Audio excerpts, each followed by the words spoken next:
Yeah, this is the one, sequence limit by components. So that's the theorem we're looking at. Again, we have two sequences.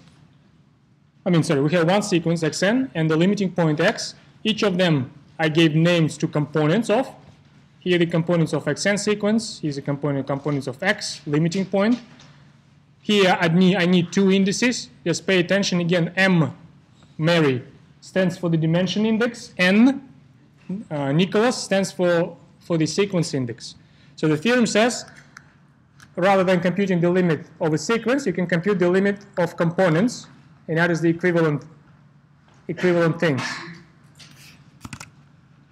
We'll just see what I have to say proof-wise.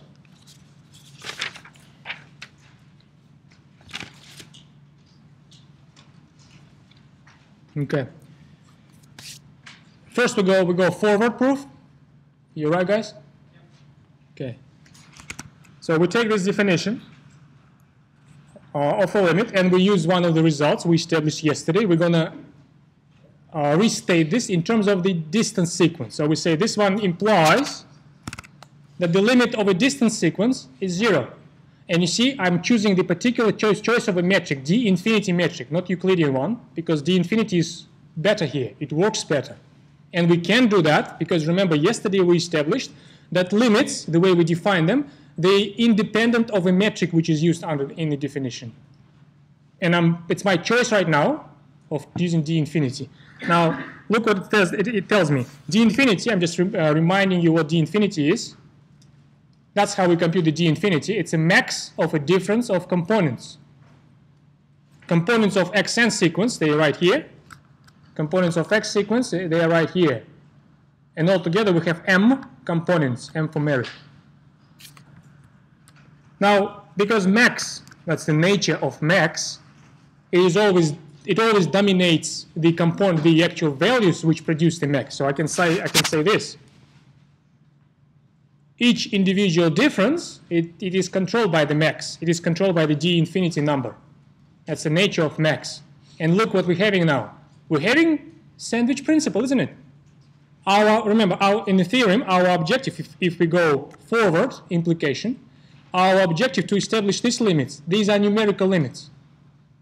So if I use sandwich principle, the right-hand side of this inequality vanishes, right here. Left-hand side is simply 0. By sandwich principle, I can say that the limits of these absolute values of individual differences, 0. For every k, 1, 2, and m, which is equivalent to just saying that the limit of components xk n's is just xk.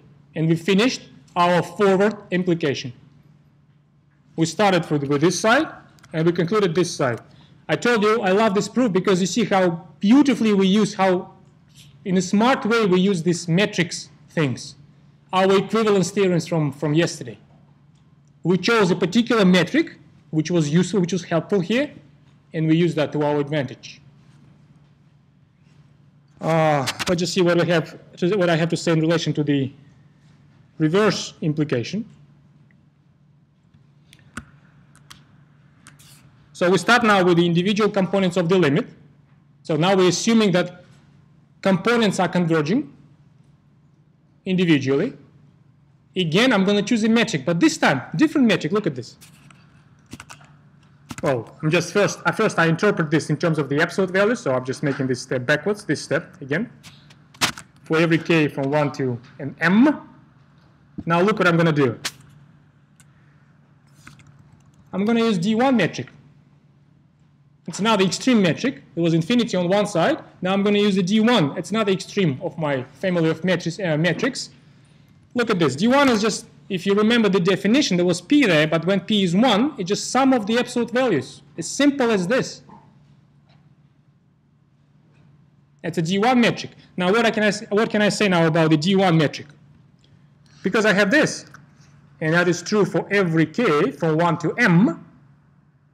If I have a sum of vanishing sequences, each of this absolute value as a sequence with respect to n, it's a vanishing sequence of positive numbers. If you have a sum of vanishing sequences of positive numbers is a sum with m for Mary components, this sum will also vanish because every individual summand in your sum is vanishing. So from here, from this one, and from the formula for the D1 metric, I can say that the limit of D1 matrix is vanishing. But now if I use this interpretation of limits of vector limits of vector sequences in terms of the metric, I can say because it's independent of a metric, so I can use the D1 metric this time. I can say that the limit of xn sequences as vector sequence is x, basing on my D1 metric. And that finishes the opposite implication.